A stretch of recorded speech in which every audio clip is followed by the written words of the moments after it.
and welcome to Viewpoint on Ukraine today, where right now we are joined by Ilyenko, the head of the Ukrainian Film State Agency. Philip, thank you very much for joining us today.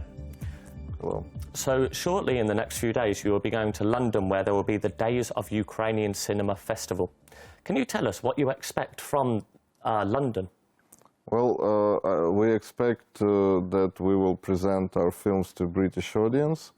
And, you know, we always thought that the cultural diplomacy is the most effective way to communicate between countries and to open Ukraine to the world. Because through those films, the audience would become familiar with what Ukrainians, who Ukrainians are, and why they do what they do, and what is our place in Europe and in the world. And that is very important for us.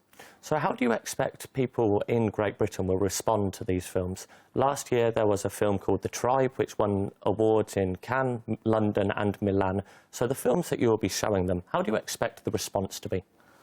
The films which we're showing are, most of them are contemporary films, very successful in Ukraine, but also some classics. And this would be quite interesting to watch the reaction of the British audience, because sometimes we saw that different symbols, different cultural symbols, which are completely understood for Ukrainians, they are understood in a different way by foreigners. Okay.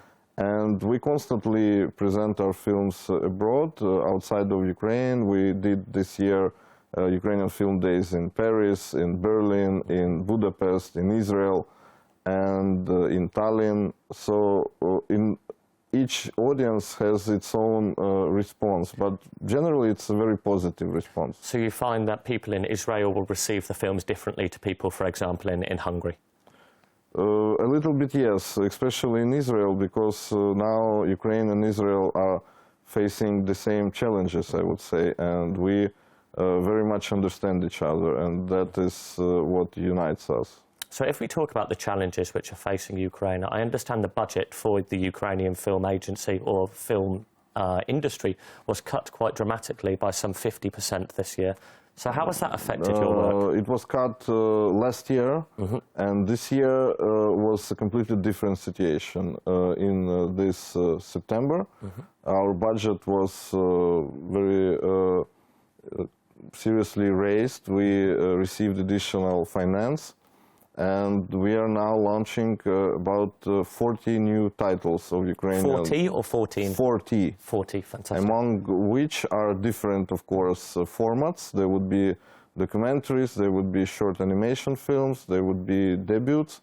But among these 40 titles, we will have more than 10 full-length feature films. Okay. So you say last year the funding was cut quite dramatically, yes, which was a part of bigger austerity measures by the Ukrainian government? Of course, there were obvious reasons, because we found ourselves in a very complicated situation. Our country was in danger. It is also now, but we understand that the culture and the film, the films are something very important to build up a cultural identity of nations. So that's why our government is like paying attention to this. So you said that last year the country had problems, and it still does now, but the reason they chose to reinvest into the industry was really to help promote the country in other countries around the world. In other countries, and also to initiate like the cultural development inside Ukraine. So to promote maybe some vital, important messages inside our country. We at Ukraine Today were recently invited to go over to a film studio in Kiev, where they were shooting a film called Polina, which was the first large-scale collaboration between Ukraine and international producers. Can we expect more of this to be coming?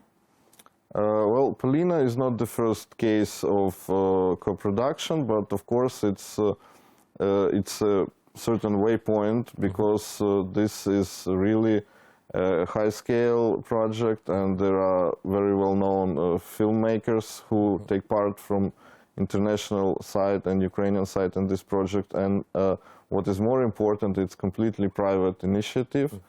And I expect that we need to build a legal framework which will motivate foreign producers from Europe, from America, from China, maybe from other countries to come to shoot in Ukraine. And for that, we, with the professional community, we drafted a law which is now being evaluated by the parliament. It's now in parliament. And this law also foresees such things as tax incentives for foreign producers and other methods of support of national film production and, of course, cooperation with our colleagues. So you see the government taking steps to make Ukraine more attractive for international film producers? Yes, that are the steps which were taken by most of our neighbors, by most of European countries.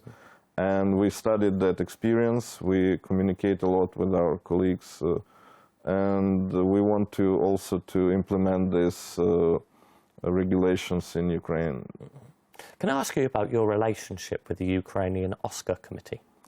Well, I of course follow very much the activities of Oscar Committee, but as the governmental body, we have no influence on this committee because it should be independent, professional committee, because Academy Awards are professional awards, they're not governmental awards. So, unfortunately, there was some misfunction. Of course, you know the reason I'm asking this question. Of this committee, but I hope that the people who took the initiative to relaunch the committee this spring, they would put a strong effort to communicate with the Academy and to make Ukrainian Oscar Committee operational in the nearest future, and I don't see any obstacles to that. So what can you say? I mean, last year there was the film The Tribe, which was very, very popular, and the producer expected this to be elected for the Oscars. It then worked out it was a film called The Guide, which was elected. The producer of The Tribe lodged a series of complaints with the Ukrainian Oscar Committee. So how has this played out? Well, Ukraine submitted The Guide for the Academy Award.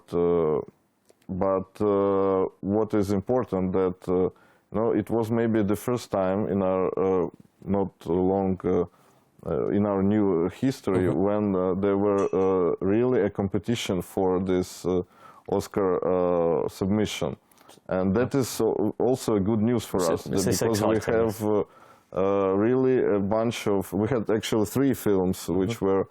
All of them were decent, and I like all of them. And I thought, and I think that they would represent Ukraine very well. But the committee took the decision which the committee took. So it's always, in any competition, there is only one winner. And of course, the second one is sometimes not very happy. Not pleased with the decision. But you are seeing more and more competition, which is, of course, a positive sign. Yes. Can I just ask you one final question as we're running out of time?